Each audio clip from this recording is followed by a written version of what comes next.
বাড়িতে ঝগড়া লাগলে আমি কি করি জানেন?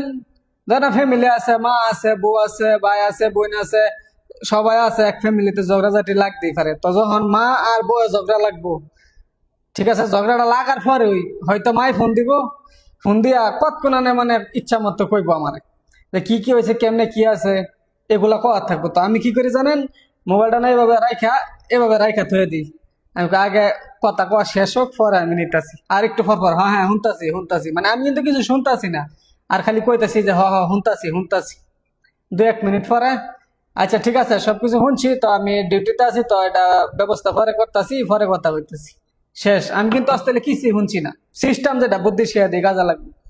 আবার একটু পরে দেখা গেছে বউয়ে ফোন দিল, মার কথা কওয়া শেষ, বউয়ে ফোন দিব, এই তোমার মা এটা করছে বলে, তোমার মা ঝগড়া করতেছে এমনি হেমনে, মানে কত কিছু কইতাছে। এটা একই সিস্টেম। আচ্ছা ঠিক আছে আমি শুনতাছি, তুমি কইতে থাও।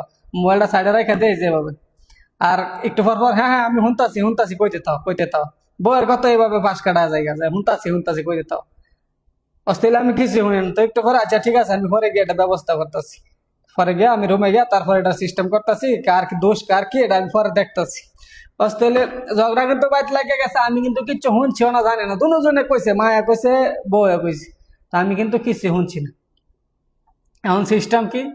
মনে করেন না 2-3 ঘন্টা 4 ঘন্টা পরে আবার আমি ফোন দিয়াম, দিতে দিতে মনে করেন না সবারই রাগটা একটু কমা যাবো, মার রাগটা বাজাবো, বাহার কমা যাবো, বউয়ের একটু কমা যাবো।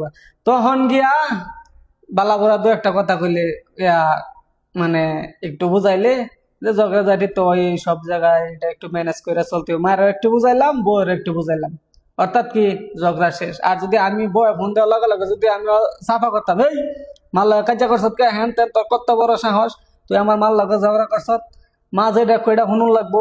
তখন বউয়ের মনটা কতটুক ধরে গেল হইলে, কি রে আমার কেউ নাই গা, আমার মনে করছি জামাইটা আছে, হেও আমার লগে দুর্ব্যবহার করলো, আমার কথা শুনলো না। অতএব ঝগড়া লাগার পরে কোনো কথা কোন যেত না, চুপচাপ থাকতে হইব।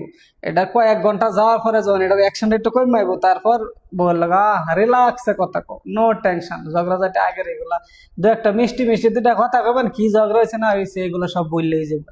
মার লাগে একটু কথা কবেন, মার একটু বুঝাইবেন যে একটু দুনিয়া সবারই ঝগড়াঝাটি করে, তাই মনের মাঝে ধরে রাখলে চলতো না। আবার দেখবেন যে সবকিছু ঠিক হয়ে গেছে, একটু একটু বুঝাইলেই কাম শেষ। কিন্তু ফোন দেওয়ার সাথে সাথে যদি আপনি একটা বুঝাইতে থাকেন, সাফা করতে থাকেন, তাইলে বা এটা হিট হইতো না জীবনও। তো যখন বাড়িতে ঝগড়া লাগবো, ঝগড়া লাগে কোনো কিছু কইবো, আপনি শুনেন মূল্য না শুনেন, যখন তারা কইতে থাকবো আপনি চুপ থাকবেন, ডাইরেক্ট চুপ, কোনো কথা কইতে থাকবেন না। খালি কইবেন হ শুনতাছি, দরকার না আপনি শুনেন, মোবাইলটা সাইডে থয়ে দেন, অসুবিধা আছে, পরবর্তীতে দেখেন, ঠিক আছে? তো এটা হচ্ছে একটা সবচেয়ে ভালো টেকনিক ঝগড়া লাগলে হিট করার একটা, হিট নাকি, আচ্ছা যেটি মিট করার একটা সিস্টেম। ওকে, তো বুদ্ধিটা কাজে লাগায়েন, আশা করি ক্ষতি হইতো না, ভালোই। ঠিক আছে।